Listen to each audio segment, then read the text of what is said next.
ఉద్యోగులకు పిఆర్సీ అనేది గుర్తించాలని ఎలక్షన్ కమిషన్ దాదాపు ఎన్నికల వేళ ఉద్యోగులకు ఎన్నాళ్ళ నుంచో ఎదురు చూసినటువంటి ఈ మొత్తానికి ఈ రోజు అయితే పిఆర్సీ అనేది ముందుకు వచ్చిన నేపథ్యంలో వారంతా కూడా చాలా వరకు సంతృప్తిగానే ఉన్నట్టు కనిపిస్తుంది. ఉద్యోగులకు పెన్షన్లకు కేసీఆర్ అయితే ఎట్టకేళ్లకు ఎన్నో ఉద్యమాలు ధర్నాలు చేసిన నేపథ్యంలో వారికి పిఆర్సీ తీపి ఎవరైతే అంటారు రిటైర్డ్ ఐఏఎస్ అధికారి శివశంకర్ నేతృత్వంలో ఒక పిఆర్సీ కమిటీ వేశారు. మొత్తం కమిటీ నివేదికకు ఆ లోగా అయితే 65% ఇచ్చినటువంటి మధ్యంతర ఆ విషయాలన్నీ కూడా సింగిల్ కాంగ్రెస్ మారి పట్టి వాళ్ళకు ఆదేశించారు. ఈ కమిటీ ఇచ్చిన పూర్తి రిపోర్ట్ ఆధారంగా మరి అమలుపై ఆలోచనల ముందుకెళ్లే అవకాశం ఉంది. అయితే దీంట్లో రిటైర్డ్ ఐఏఎస్ అధికారి శివశంకర్ నేతృత్వంలో రోజు మొత్తంగా రెండోసారి వేతన సవరణ ఏర్పాటు చేస్తున్నారు. మరో రిటైర్డ్ ఐఏఎస్ అధికారికి రామయ్య కూడా ఈ కమిటీ సభ్యుడిగా వ్యవహరించున్నారు. వేతన సవరణ సంఘం నివేదిక సమర్పించే వారు కూడా ఉద్యోగులు పెన్షనర్ల మూల వేతనం 5% మధ్యంతర వృత్తి పెంచాలని కూడా సీఎం కేసీఆర్ నిర్ణయించారు. ప్రస్తుతం అక్టోబర్ నెల అంటే ఈ నెల నుంచే ఐఆర్ను వర్తింపజేసేలాగా ఈ మేరకు కొత్త పిఆర్సీ ఏర్పాటు చేశారు. మధ్యంతర వృత్తి చెల్లింపై రాష్ట్ర ప్రభుత్వ ప్రధాన కార్యదర్శి శాంతికుమార్ సోమవారం నిన్న దాదాపు 2 వేర్వేరు ఉత్తర్వులు కూడా జారీ చేశారు. 6 నెలలుగా తుది నివేదికలు సమర్పించాలని కమిటీ విషయం కనిపిస్తుంది.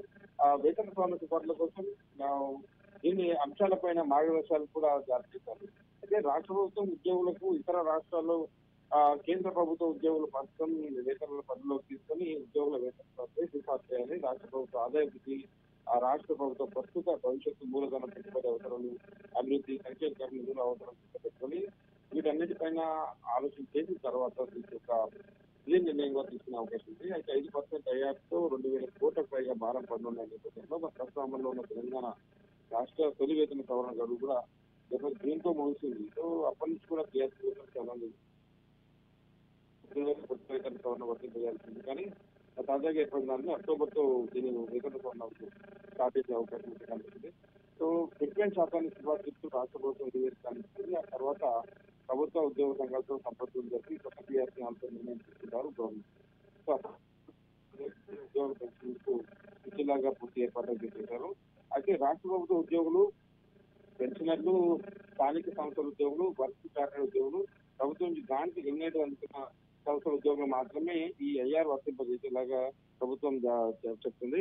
అయితే దీంట్లో కాంట్రాక్ట్ లో ఉద్యోగులకు అంటే కాంట్రాక్ట్ లో ఉద్యోగులు దీంతో దాని కొంతమంది పొందుపరణ చూస్తున్నట్లయితే తెలంగాణ నూతన న్యాయ సేవలు అందించేవారు కావచ్చు, తెలంగాణ రాష్ట్ర న్యాయ సేవలు, అఖిల భారత సర్వీస్ అధికారులు, యూజీసీ, ఏఐసిటిసి, ఐసీఐఆర్ కేంద్ర ప్రభుత్వ వేతనాలు పెన్షన్లు అందుకున్న ఉద్యోగులు ఎవరుతున్నారు ఆ పెన్షన్దారు కాంట్రాక్ట్ ఉద్యోగులు, సొసైటీలో ఉద్యోగులు, స్వయం ప్రతిపత్తిగల సంస్థలు, ప్రభుత్వ రంగ సంస్థలు ఉద్యోగులకు ఈ ఐఆర్ వర్తించాలని ప్రభుత్వం నిన్న ఏదైతే ఉత్తర్వులు జారీ చేసిందో దాంట్లో కీలకంగా దాంట్లో అయితే ఉత్తర్వులు తెలిపింది.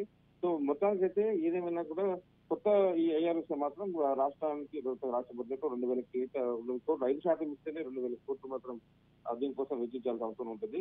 మరి ఇప్పటికీ బడ్జెట్ ఇలా ఉంది. మరి ఎలక్షన్ సమీపిస్తున్న వేళ మరి బడ్జెట్ నిర్వహించాల్సిన అవసరం ఉంది కాబట్టి మరి బడ్జెట్ దృష్ట్యా మరి ఎంతవరకు అమలు అవుతుంది అనే దానిపైన కొంతవర ఉద్యోగులు సంతృప్తిగా ఉన్న 5% ఇవ్వడం అనేది